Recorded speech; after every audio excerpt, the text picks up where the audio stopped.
Today we are rehousing some snails. And to start this day's video, we already have something new. I lost a snail, oh my god. Just be careful, have that in mind. Stupid beginner mistake.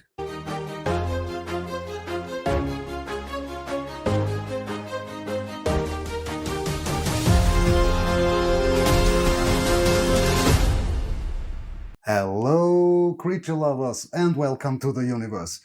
My name is Martin from Creepy Creatures Universe, and if you like invertebrate content like snail rehousings, you should hit that subscribe button. And of course this helps out a lot. And to start this day's video, we already have something new.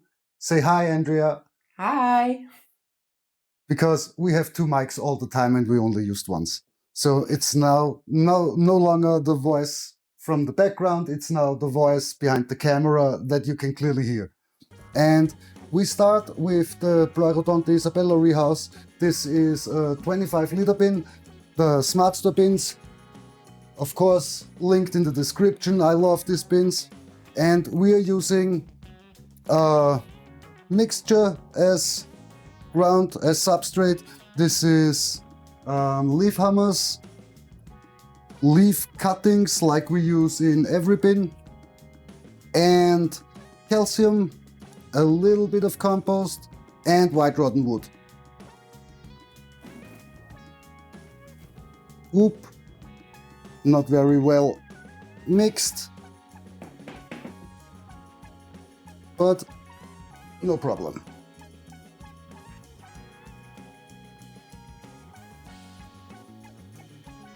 This stuff absorbs a lot of water, so you need to be careful to not overwater. It's dusty, as you know. That's the calcium, I think. Always be careful when you mix something with pure calcium like lime or something, because it can harm your lungs, it can harm your eyes, so just be careful, have that in mind. Nothing dangerous if you do it the right way. And the best way is spray it down before you dump it, then it can't dust up. And yes, of course, I could have made that much better, but it was just mixing a bit of substrate, or a bucket of substrate. Even it out a bit, give it another spray, and we're done. As you can see, the substrate is pretty deep. Is this necessary? I don't think so. But the snails do bury their eggs, and the moisture is much easier to control with this layer of substrate than with something small. Next is moss. So we're using the self-collected moss.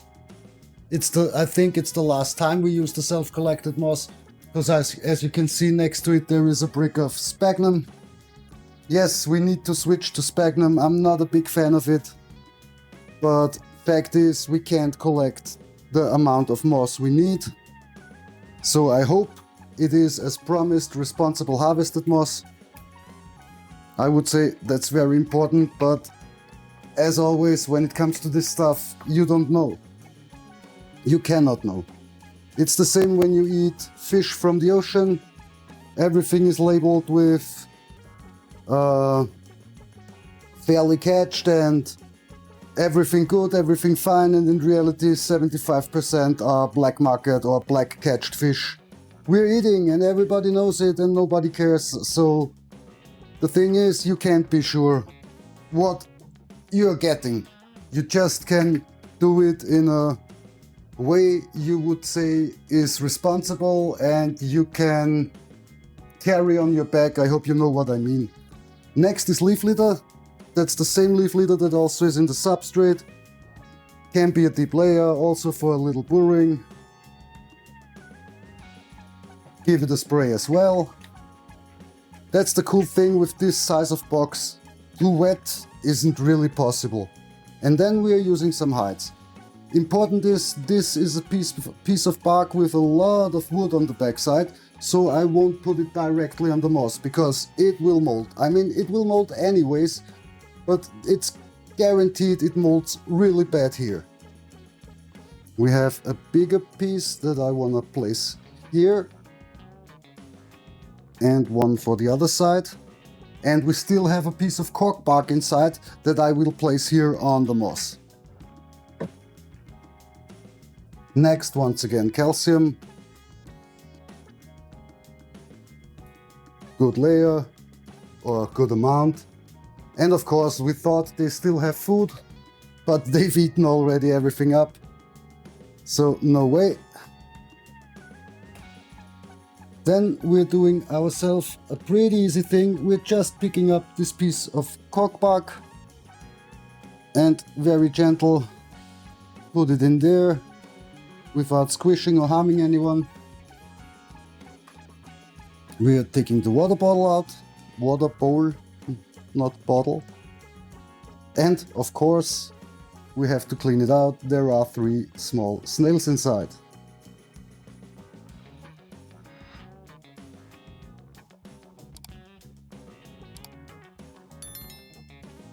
They are letting go the surface they are attached to pretty quick. And I lost a snail, oh my god. So we got that little fella.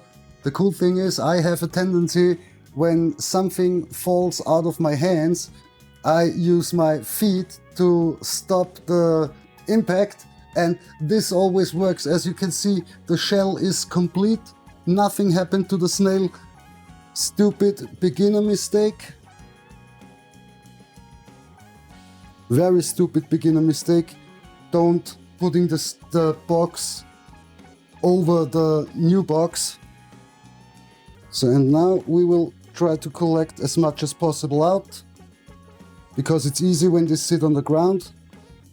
I mean, we have to leave this box anyways.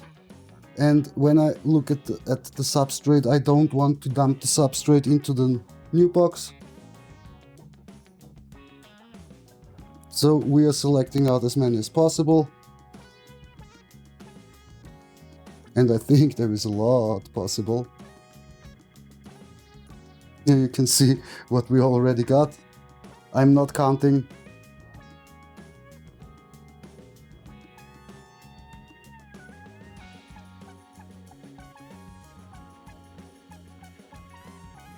So it's picking them out one by one. I'm pretty sure there are still eggs inside. Very, very sure. Can I get you somehow to... that's easier. Also not very cooperative. But we can take the moss. In the moss also a lot of small snails. And the moss will be transferred over here. Now find the next ones. It's really a lot inside here. See one here. Of course. Wasn't the snail, here is the snail.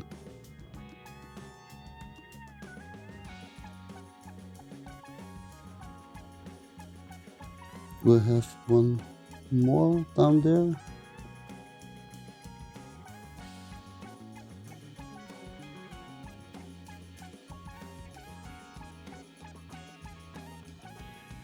Yep, that's a good idea, come on.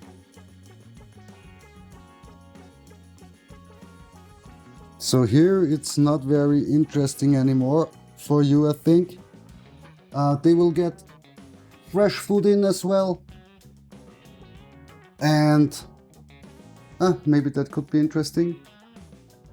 Let's see if that works. Plan is to let the snail go on my finger to transfer it. That would be really easy without sticking, and I'm feeling that the snail is slowly moving.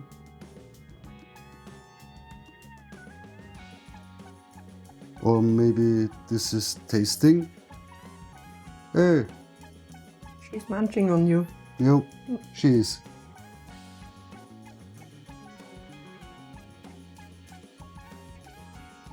No eating.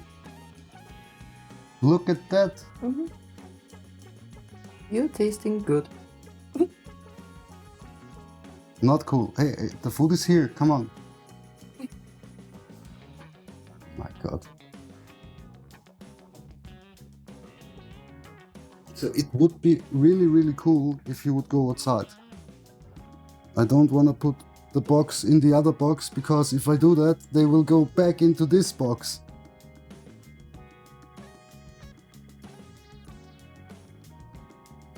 So as you can see, we have a lot of baby snails inside here.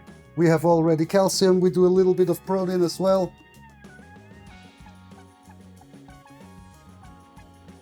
And I think you don't need to see how we set up or how we select out the last remaining snails.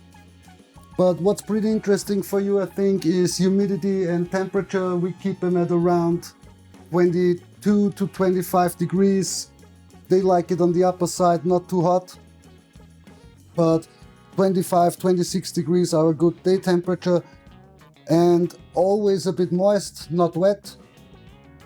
So yeah, that's basically it. They are really easy to care, really easy to breed.